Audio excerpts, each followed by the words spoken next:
Astronauts Worldwide. Ayan, today is another day and super late na. Yun. So, anong oras kayo pumila? 6:30 po. 6:30 and anong oras na ngayon? 11 na yata? 12. So, ayan. So, ang haba ng pila today. And meron silang gamit na dala ng kamag-anak nila. And gusto ko din magpasalamat sa kanila sa pagtitiwala nila sa akin. They just requested na pwede i-record pero wag lang daw ipakita yung mukha nila. And very thank you, ate, sa pagtitiwalang binibigay niyo. So, ready ka na? Yes po.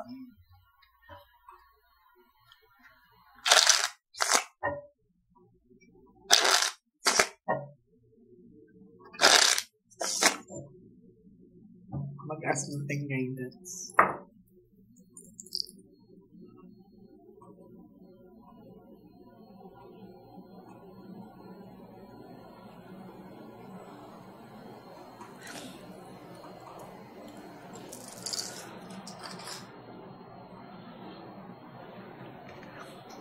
Now, I want you to focus on it.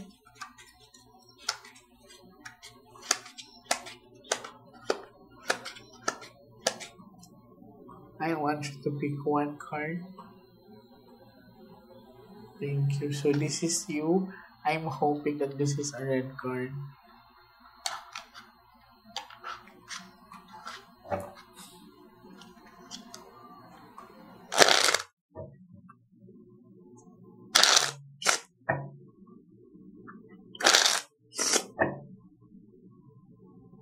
Cut the cards into 3.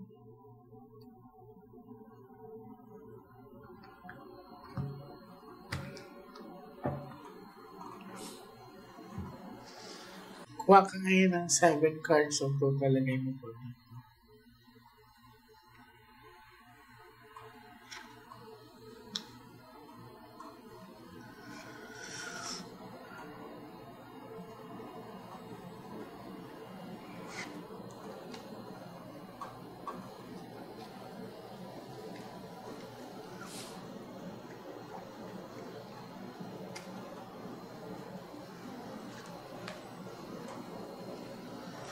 Okay.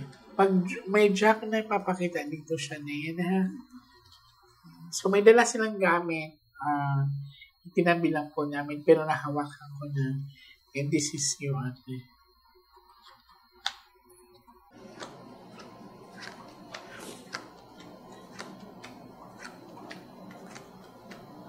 Diamond. So, this is a representation na kung may ilalaban kayo, mananalo talaga kayo. This is a positive card, no? And kung magpa-file ba kayo, kung magrereklamo kayo, meron talagang laban. Kaya lang hindi nyo na pina-autopsy, hindi na, no? Wala na pong record. Ay, sayang. Well, sige, titignan pa rin natin dito. Kasi, ang pinapakita sa akin, ang flower kasi, ate, is change of direction. Ayan, bulaklak. So, ibig sabihin may movement. Malinaw na nakikita ko na parang nabagok siya. Parang ang impact niya is dito. So, flower is something to do with motor or bike or something like nag-move talaga. Kaya lang, yung impact ng bata is malakas. Titignan natin, ha? So, nadala pa siya sa hospital, ate. Ilang araw siya doon? Bali, 16 po siya, nangyari po yun. Then, 17 po siya na-transfer na dun sa malaking hospital. Pero, na-find out ba kasi ang pinaramdam sa akin is ito, at saka ito niya eh. So, nagkaano ba siya? Blood clot?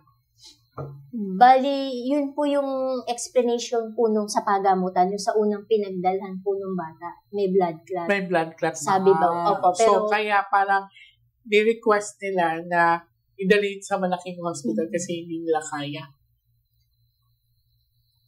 Ang lakas ng impact niya. So, titignan pa natin.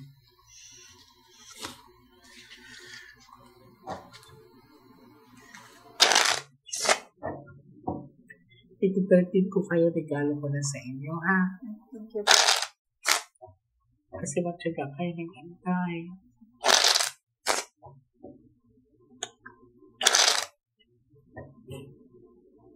Cut the cards into the...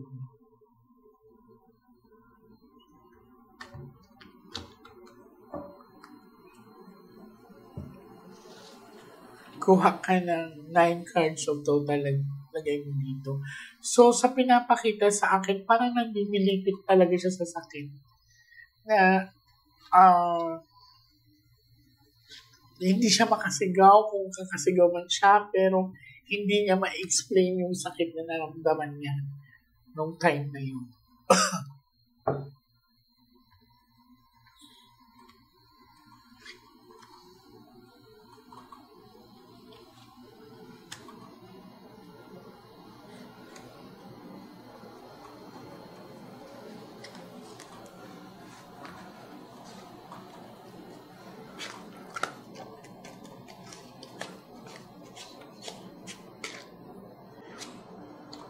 Dalawa. 2.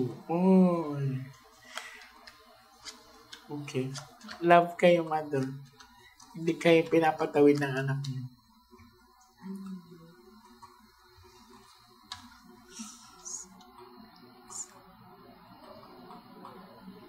Mahal kayo ng anak niyo. Pero eto, sa pinapakita sa akin sharp object, so ibig sabihin, sadya yung pag-impact sa bata. This is a sharp object. May galit po ba? Malalaman natin dito, ha? Pero eto, mother. Eto, mother, ha? This is 52 cards. Alam kong gusto mo makausap ang anak mo, pero hindi siya pumapayag. Siguro dahil ayaw niya makita kang umiiyak, ayaw niya makita kang nasasaktan ka.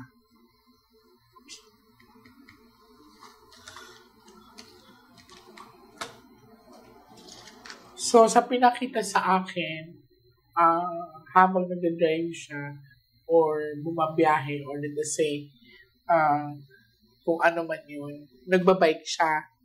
So, ang sadya yung impact. Hindi yung parang sumet lang siya ng sadya.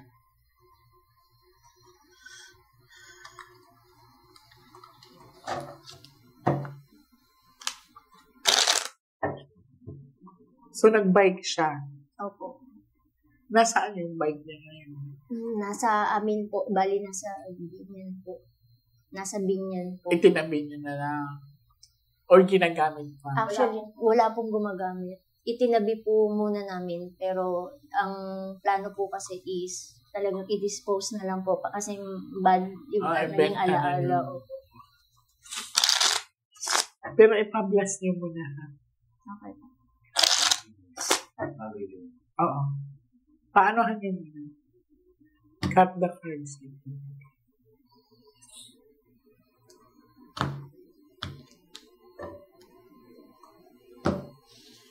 Kuha ka ng last 12 cards of total. Magti-13 pa lang tayo regalo ko na sa'yo. Thank you po. So, confirm habang nagbibisikleta si Kuya ay sinasabing natumba or nadisgrasya. Kaya lang ang pinakita ng baraha is iba.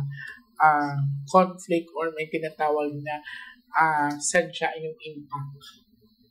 Yan. So, ibig sabihin, mabilis ang takbo nito. Pag may jack na dito, mother siya na yun.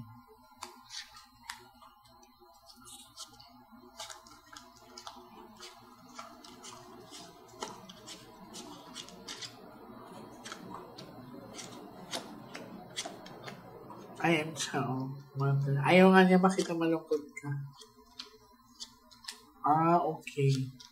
So, kaibigan niya yung bata na yun. Kasama po. Ayan. Dalawang siya. This is shovel. So, habang bumabagtas or habang bumabiyahe silang dalawa. Yan.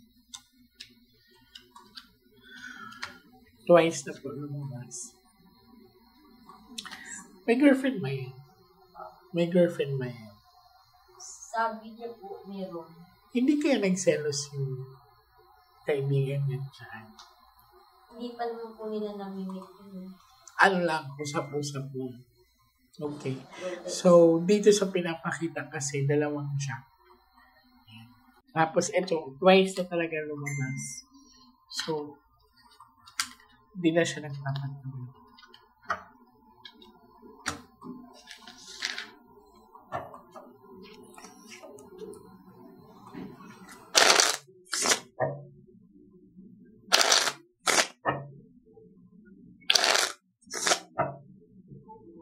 Cut the cards.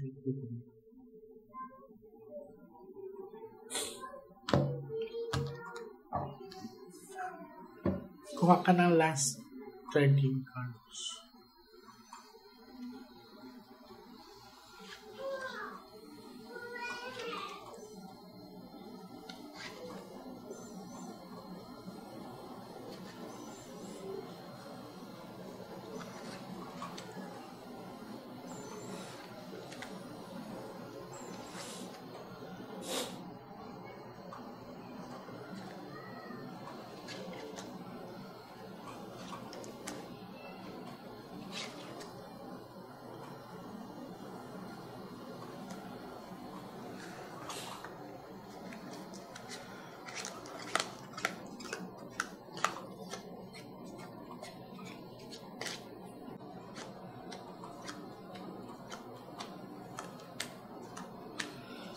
Gagabayan ka ng anak mo, ate.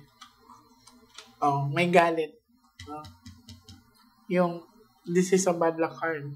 Mapapansin yung dalawang siya. So, may lihim na tampo or galit. Matuto daw kayo magpatawad. Oh. Palagpasin. Pero ito is indication na hindi normal yung nangyari sa kanya. Ibig sabihin, sinadya.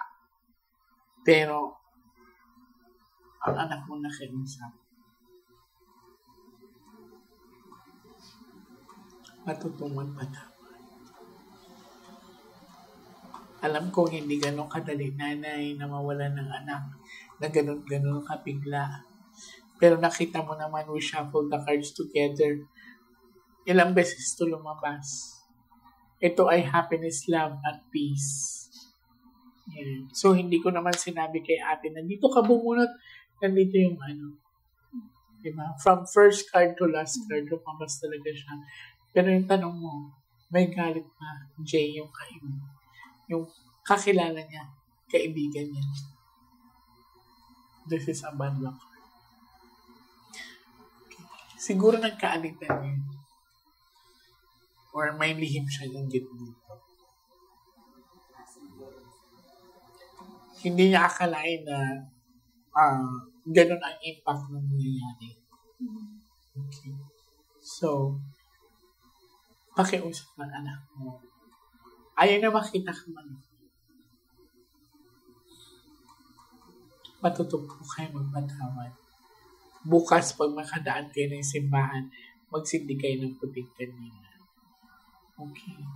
Maraming salamat po sa pagtitiwala ninyo. At kung meron ka pang katanungan or sa sarili mo mismo, you can visit me again. Okay? At nagpapasalamat ako at nabigyan ko kayo ng linaw sa pangyayari. Hindi man tayo araw-araw magkakasama pero nakita nyo sa baraha ang pinaggusto nyo makita. Okay? Maraming salamat. Thank you po. Thank you po, Jesus. Mr.